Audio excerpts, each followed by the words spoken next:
Welcome back to the channel, folks. I am Matt. Hope you're all doing well. So for the past few years, there's been a lot of talk about what the best dollar for dollar USA-made knife is. A lot of people have settled on the Bel Air series here. This is the Bel Air XL, and myself included. You know, I've definitely called it out as one of the best deals in USA-made knives. Now the prices are creeping up a little bit on these. On the XL version, it goes up to, you know, around that $180 range or so. And I think there's a little more debate to be had now, and some people are forgetting about Spyderco. Also, stuff like the Misto here, fantastic knife. I put this in my video. You know, if I could only buy 3 knives for 250 bucks, what would I pick? I picked this and some budget knives, and I still stand by that. But if you're just talking like all around value for a USA-made knife, I think we got to start talking about the Manix 2 more, especially now that there is a MagnaMax version that is basically their base model knife. So we're going to unbox this thing. I have not used it at all. Let's get these guys out of the way for now. Slide it on open. Looks like a standard Spyderco unboxing if you've done one before. I don't remember there being a big brochure like this. Sometimes there's pieces of paper giving you info, but this one talks about the Manix 2 family and MagnaMax. Let's pull it out here. And first impressions right out of the gate, it's a chunky boy. Almost 5 ounces, 4.9 ounces on the base model. I knew that going into this, but you need to, obviously. It's quite a bit heavier than something like the Bel Air XL. That being said, there's a lot of scale options that you can buy to lower the weight. You could do the Applied Weapons Tech scales that get rid of the liners and take you down to like 3.5 ounces. You can buy Micarta scales from Rip's Garage Tech, which I ordered some already, and that takes you down to the low 4s, like 4.2, 4.3. But the reason this one's a bit heavy is that it does not have skeletonized liners. And that's what we've seen on previous Manix 2 models. Just with the base versions, it does not have skeletonized liners, unfortunately, unlike their sprint runs or special editions or even the salts, I believe, their G10 salt, where you do have the skeletonized liners inside, which makes it quite a bit more lightweight. I think that this one here is probably more like 4 ounces. But let's talk about MagnaMax real quickly.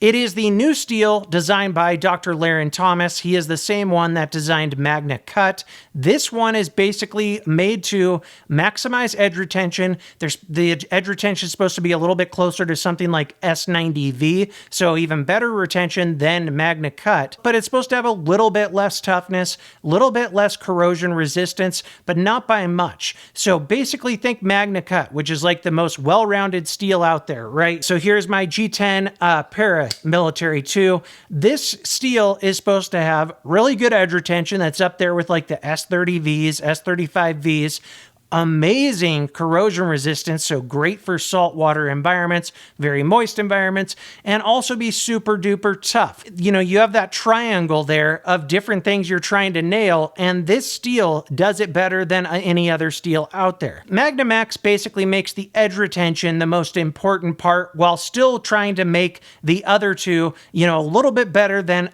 you know, other competitors like S90Vs or something like Maximet or 15V, which aren't going to be corrosion resistant. And they're doing MagnaMax now as the base model on their Manix 2s. And I believe over time they're going to be doing that with most of their other base models. It's like a base model PM2, Para 3, so on and so forth. Rumor has it they're going to start, you know, moving steels over to those knives. No one knows a time frame or anything like that, but they're probably kind of testing it out first on the Manix 2 here. Now, besides the steel, this knife tends to be a little bit cheaper than some other knives. The base models are 180 bucks. You can get the lightweight versions for even less, as opposed to base models on PM2 around 210, base model on Para 3 around 200, base model on Sage 5, what are these, like 210, 220, something like that, and they go up from there. Even on the Native 5, which this is the lightweight version, so it is cheaper, but I'm talking about the G10 versions here. So, you know, when you look at the Manix 2 line, it is the best deal, in my opinion, out of all the Spydercos. Even with the Salt version. The Salt version G10's like 185 bucks or something, 190 bucks, and you get MagnaCut with that version, and it's still cheaper than the base models on a lot of the other Spyderco well-known EDC knives. Another reason this thing is so compelling is the lock. It has that ambidextrous style lock that, you know, what people think of like a crossbar style lock, but it does have a ball bearing in there. There's basically a cage in the middle, a ball bearing that is the lock that slides along the tang. So now it's unlocked and there is the detent closed, and then you open it and now it's locked open. Feels similar to other crossbar style locks, ram locks, things like that, but a little bit different and going to be pretty strong. It's going to be stronger than your average crossbar lock because this does have a coil spring instead of Omega springs. Check out online. You can see lots of diagrams for how this works, but it's a pretty smooth lock. You usually have to break them in a little bit. You kind of have to do a little extra fling closed, but out of the box, I think they're even smoother than ram locks and very, very strong. You can't really see the locking system because of this backspacer that's more towards the top, which is interesting. You do have a large barrel for a lanyard, which Spyderco loves to do. Reversible clips, all right, so you can reverse your clip. It's got, you know, a leaf style blade like people know and love from Spyderco, but a little more of a drop point design, a little more like the Sage series or the Native series where, you know, as far as a PM2 here, you can see there, it looks a little bit different, not as much of a drop point. And there's what this guy looks like. Very, very great blade shape. I will say, just looking at this blade, the finish on this side looks like they've got it a little funky up here. I'm wondering if that's going to kind of blend in over time. But if you can see there, it's got like that fine stone washing look that they do on some of their knives there, but it looks a little uneven towards the spine there. And this is a first run. They probably rushed these out a bit. That's my guess, because I've seen some reports on, you know, a few people that said they had a burnt edge a little bit. They had to sharpen it down a couple times before the edge retention went up. This edge feels crazy, crazy sharp. There's a lot of cut test videos online with this right now. I've seen a couple people have some issues with it, a couple people that have had just cutting for days with it. So, you know, it's a first run. They kind of seem to be testing it out. But if you do have issues like that where you feel like your edge retention isn't great, I would go through a couple sharpenings, get rid of that burnt edge, and usually it'll be fine. Their heat treat on this is pretty fantastic. According to the hardness testing that was done on the Mule Team MagnaMax samples, I think that they're hitting this like 64-ish or something around there. But besides the steel, I really just want to talk about the knife model itself. Even before this steel, I think we could have made an argument that Manix 2 was the best dollar for dollar USA made knife. But it's been out for so long that a lot of us sort of forget about it. We talk about the new, you know, the Bel Air series was fantastic. But now that this guy is basically the same price as this guy, and this guy is a little more overbuilt, more of a hard use design, the lock is going to be a bit stronger, more durable. I think we got to talk about, you know, what really is the best value when it comes to a USA made knife. At the end of the day, it really will come down to your use case. This thing's heavier. You can get lighter weight versions. It is a little bit bigger in your pocket, but you can also get a lightweight version with good steel. The MagnaMax version's the most expensive, but there's others out there with good steel, like the Salt series with MagnaCut, and those are what, like 150 bucks or so? And I really like Spyderco's FRN scales. They feel a lot more rigid and durable than a lot of other knife companies out there that are doing it, you know, like the Grivery on the Benchmade bug outs, things like that. Their FRN definitely feels a lot more durable than that. So you do have a lightweight version if you want to go even cheaper.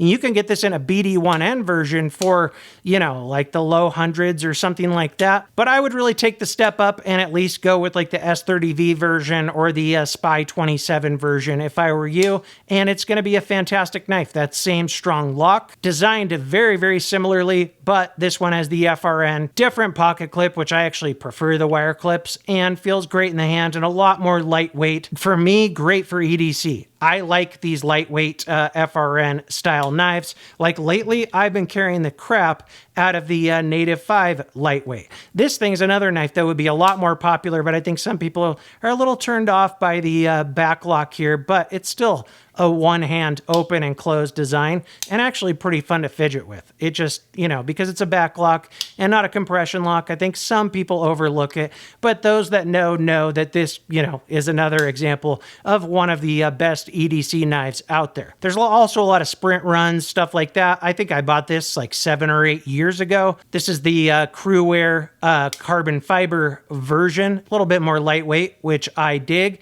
Fantastic knife. Awesome ergos, and just a great slicey blade shape. Now, let's see how sharp this edge really is. Oh yeah. Feels great. I mean, I'm not even good at paper tests, and I'm just slicing right through it. So like I said, weight-wise, about 5 ounces. Length of blade, about 3.4 inches or so. Let's go ahead and look at it next to a few other knives, like the Bel Air XL, since I'm comparing these two. Pretty close in length. Just the Manix 2 feels a lot more heavy duty. Not that far off. Now, if you want to look at the PM2, PM2 is a hair longer, but the blade shape's a little bit taller on this one, a little bit thicker there. How about a Sage 5? Definitely a bit bigger than that. You can kind of see what I'm saying, though, with the blade shape, more similar drop point. And let's check out the Native 5. Yeah, quite a bit bigger. So it feels like a Manix 2. They're fantastic.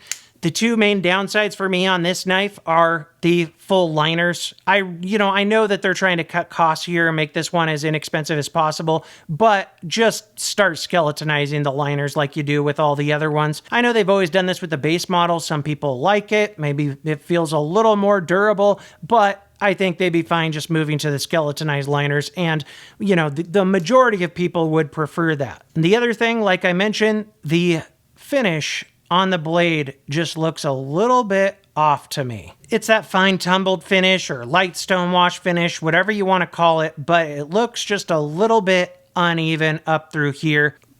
On that side, it's better, but I'm pretty picky and notice things like that.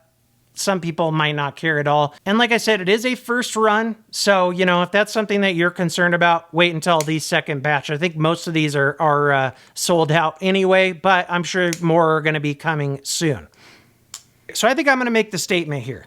When you look in the totality of it, a knife with MagnaMax for $180 that's built like this. You can get their salt version that basically looks like this with this style scales and the black blade for $185, $190. You can get a lightweight version like the Spy 27 S30V version for $150 or so. I think when looking at the way the knife's built, the steels, Spyderco's amazing heat treatment, that lock and how strong it is, I think we got to claim that it's a better dollar for dollar deal than something like the Bel Air XL now. It's nothing at all against this knife. I love it. This knife's a little more lightweight, a little bit easier for lightweight EDC. Fantastic knife. But when just talking dollar for dollar, I think that these guys give you a little bit more for your money. But like I said, with this base model version, you got to be cool with having a bit heavier knife, or you're going to end up spending extra money on scale options, which kind of takes away from this whole topic, right? So there are some pre-orders up for this, and I'll put links in the description for other variants of the Manix 2 as well. It does help out the channel if you use those links, and please like and subscribe if you enjoyed this video, and check out one of my others. That about wraps it up. Until next time, thanks for watching.